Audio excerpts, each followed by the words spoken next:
এটা আছে কি? ইরাকে মুসলমান মা বোনদেরকে যেভাবে দর্শন করা হয়েছে, ঠিক তেমনিভাবে বিগত ফ্যাসিস্ট আমলেও দর্শন করা হয়েছিল।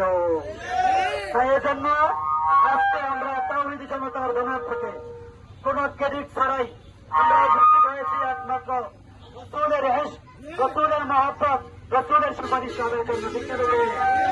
তাই আমরা আপনাদেরকে সাথে নিয়ে বলতে চাই, আপনারা আমাদের সাথে বলবেন, আপনারা কি চান যারা রসুলকে অবমাননা করবে, গালি দিবে, তাদের মৃত্যুদণ্ডের আইন এই বাংলায় হোক? আমরা মহামান্য সরকারকে বলি, সংস্কারের কথা তো অনেক বলেন, সংস্কার করবেন।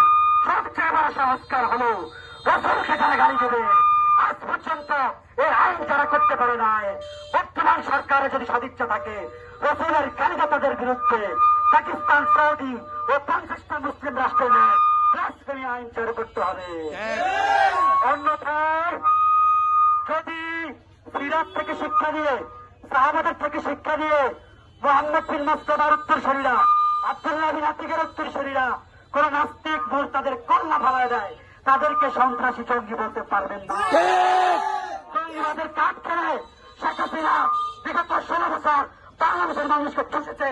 আজকের পরে কেউ যদি জঙ্গি সন্ত্রাসী বলে কাউকে গালি দেয়, তাকে জায়গায় সাহায্য করবে।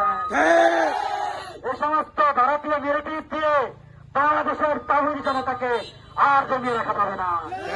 আশা করি আপনারা আগামী দিনে যদি এই ধরনের কোন ঘটনা ঘটে এবং যতদিন পর্যন্ত ব্লাসফেমি আইন বাস্তবায়ন না হবে, ততদিন পর্যন্ত আন্দোলন সংগ্রামে আমাদের সাথে থাকবেন, তাওহীদি জনতার সাথে থাকবেন, ওলামা একরামের সাথে থাকবেন, নিঃস্বার্থভাবে যারা দিনের কাজ করে তাদের সাথে থাকবেন।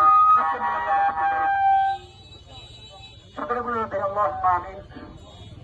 ربنا ظلمنا أنفسنا وإن لم تغفر لنا وترحمنا لنكونن من الخاسرين. يا الله رسول القدوم মঞ্জুর করে নেন। কাল কিয়ামতের ময়দানে রসুলের সুপারিশ লাভের উপলক্ষ বানিয়ে দেন। জীবন দিয়ে দিয়েছে।